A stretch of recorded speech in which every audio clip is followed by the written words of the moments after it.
Welcome into the Sharp Sports YouTube podcast. My name is Andrew Sharp. We'll be talking everything Denver sports and beyond. Please like and subscribe if you are a sports fan like me. Let's do this.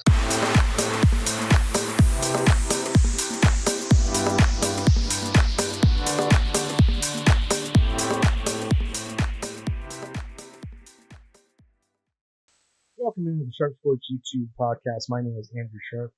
Well, the Denver Broncos have kicked off their training camp for the 25-26 NFL season. It's always exciting to have football roll back into our conscious, into the Mile High City. And I recall I was thinking about it as part of this podcast was the fact that it's a little harder to go for fans this year. Seating is limited to 800 tickets per session. They've already sold out.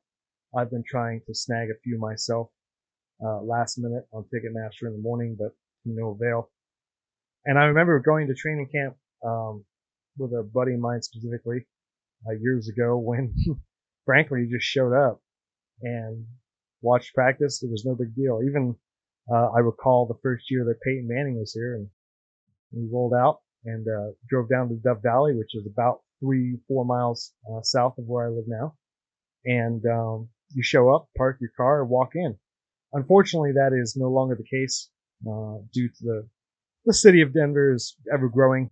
Interest in the Broncos has never been higher, combined with construction of a basically state-of-the-art practice facilities and other construction projects going on in the Denver Broncos complex, which is great to see from the Walter Penner group, who are definitely sparing no expense in basically reinvesting in the Denver Broncos, which is great. But I do relish a bit of the days when it was a little less crowded.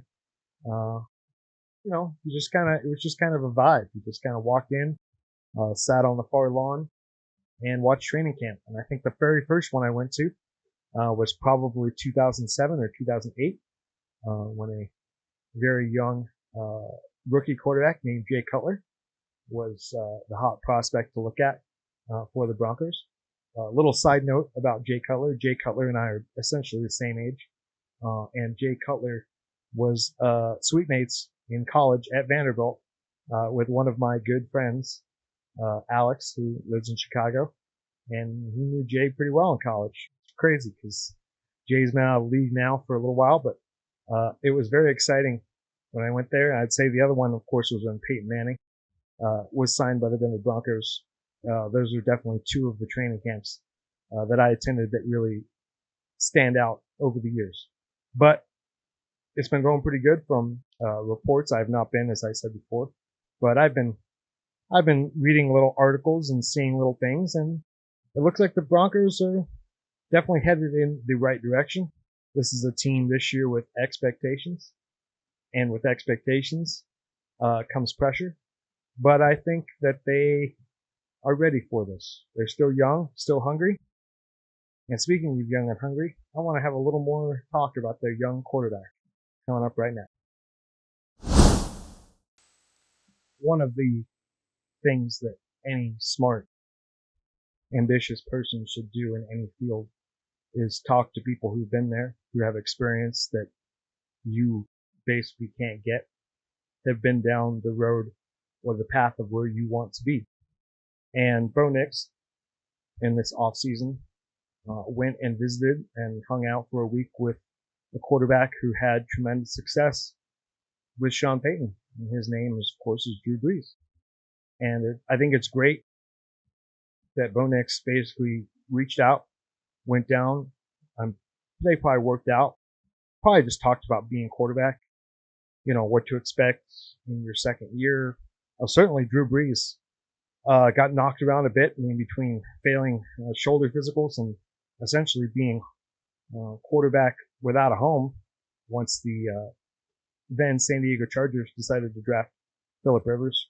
Drew Brees was kind of cast aside and went to a franchise that was certainly in a rougher spot than the Broncos were post Hurricane Katrina, with a head coach that no one really knew about in the head coach of the Broncos now, of course, with Sean Payton.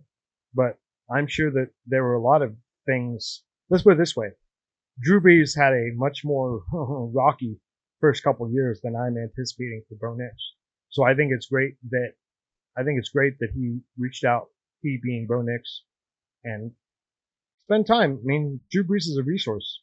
He's one of the best NFL quarterbacks ever. Um, just coordinating time. He's basically seen everything that probably Sean Payton wants to do.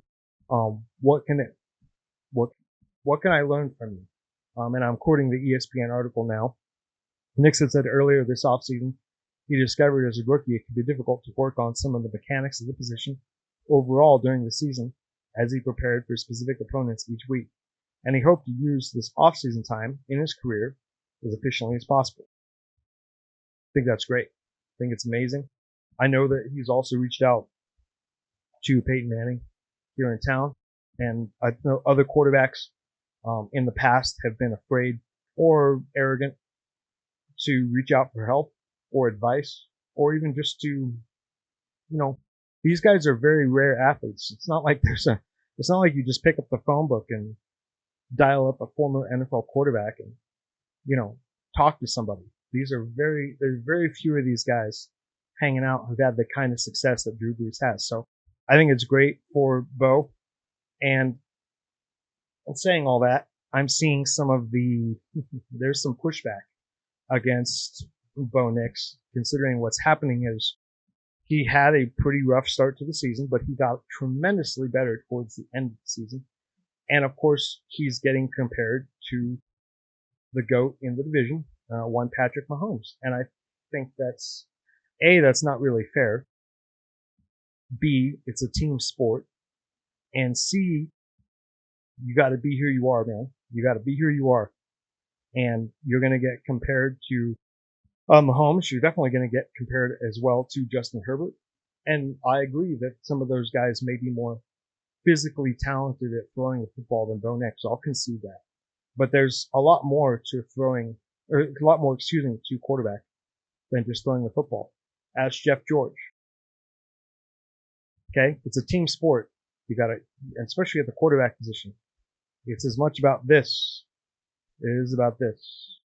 It's about what you can take mentally. Can you take the criticism? Can you learn and improve? Can you get better from watching film? And quite frankly, the thing I loved about Bo Nix last year when he got in Sean Payton's face, I thought it was, people blew it out of proportion. I thought it was amazing because Sean wants that. He wants guys who care as much as he does. That's all any coach can really ask of their players is, do you care? Do you want to win as bad as I want you to win, or I want to? And I think Bo's got that. And frankly, I'm not trying to get too. There are physical things, and certainly playing quarterback is very demanding. So I don't want to get too existential about it. But these are long seasons. You have to have a lot of mental fortitude, and I'm really looking forward to see how Bo Nix grows in his second season as full-time starting quarterback of the Denver Broncos. Going into this camp, one of the advantages the Broncos have is they're still a young team, and hopefully that youth will serve them well in terms of injuries.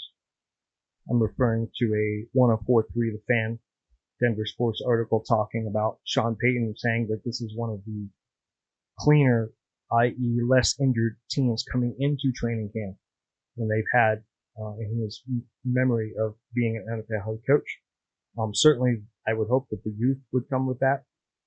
Of course, the Broncos have some veteran players, most notably Hufanga from the 49ers, who fought an ACL tear and wrist injury over the last few years.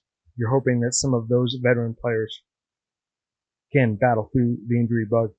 But this Denver Bronco team, quite frankly, they're still relying on very young players. It's early yet. I imagine there will be one or two, unfortunately, training camp or preseason game injuries. There always are for just about every team. Some teams more than others. But I'm certainly hoping that the Denver Broncos can go ahead and keep their relatively healthy into early training camp and continue into the regular season. And circling back relative to the discussion on Bo Nix, is that hopefully this year less of the load is put on his shoulders. Not because he can't handle it, not because he's not capable, but because, quite frankly, with the defense that the Broncos have, if they are able to run the football at all, should be able to basically dominate and keep teams at bay, low-scoring games. But if the Broncos have even a glimmering hope of a running game this particular season, I think they'll do a lot better. Last year, they had running backs that couldn't even get to 1,000 yards. We had 0 running backs. The Broncos had 0 running backs that got to 1,000 yards in one season, which is just pathetic. It really is, given the fact that there's still 17 games in the season.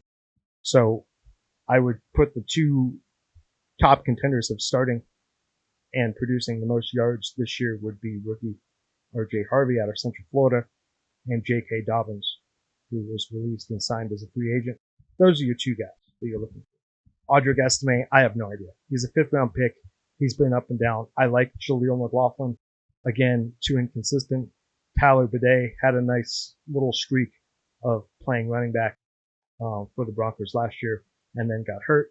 So he's definitely a good backup plan, but he should not be your option A, B, or frankly C.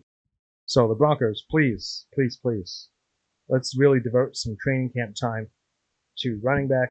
I think that they will. I think that Sean Payton was dealing with and working with what he had last year, but clearly they've invested picks and free agent money into the position. I'd be very surprised if either R.J. Harvey or J.K. Dobbins does not get to 1,000 yards this next season. I'm looking forward to it. It should be good. Hopefully we'll learn more and more as we go through training camp about who is separating themselves on the running back depth chart. I like the fact that they have technically right now 6 running backs. Quite frankly, I'd be okay if they had 7 because there's other parts of the team that have good depth and good foundation. But I think this is a area of weakness for the Broncos that hopefully can turn into a strength in 2025. Probably the biggest piece of news recently in the last few days to come out of Bronco land was Courtland Sutton being able to finalize a 4-year contract extension with the Denver Broncos. Courtland Sutton is one of the few remaining players with this roster and with this team that has been here since his rookie year. And the Broncos and Sutton came to a very reasonable deal. He didn't break the bank with asking for $30 or $35 million per year, which would have made him very well paid considering his production. But 4-year, $92 million deal, which puts him, at around $20 million per season. Very reasonable in today's modern NFL. Sutton was in the final year of a 4-year, $60 million deal that he had signed basically late in the 2021 season. And quite frankly, he's a leader on this team. He definitely is someone that Bo Nix will look to over and over again, which is great. And now he's here. He's locked in for 4 years. He wants to be here. And it's just one less distraction, one less thing the Broncos have to answer questions, or Sean Payton has to answer questions about throughout the remainder of the season. And it's also a deal that is, quite frankly, doesn't break the bank for the Broncos as well, keeps them nice and flexible to possibly pay some other players in the next few years, and keeps the continuity of the offense going. So I'm all about it. I'm sure there will be other deals that are going to come down in the next, probably the next 2 weeks with some late signings, cuts, and whatnot. But for now, that's what's happening in Bronco land. And I'm very happy to be back here talking to you about it. Going to try to cover this team even more on this channel for the upcoming season. And I'm very excited for this season. I think there are high expectations, as there should be. And we'll go through some of those expectations as we get closer to the regular season. Once again, my name is Andrew Sharp, Sharp Sports YouTube podcast. The Denver Broncos off and rolling. Training camp 2025. And first preseason game is in a couple of weeks. Can't wait to see it. And I'll have plenty more to react to coming up next. Thanks again.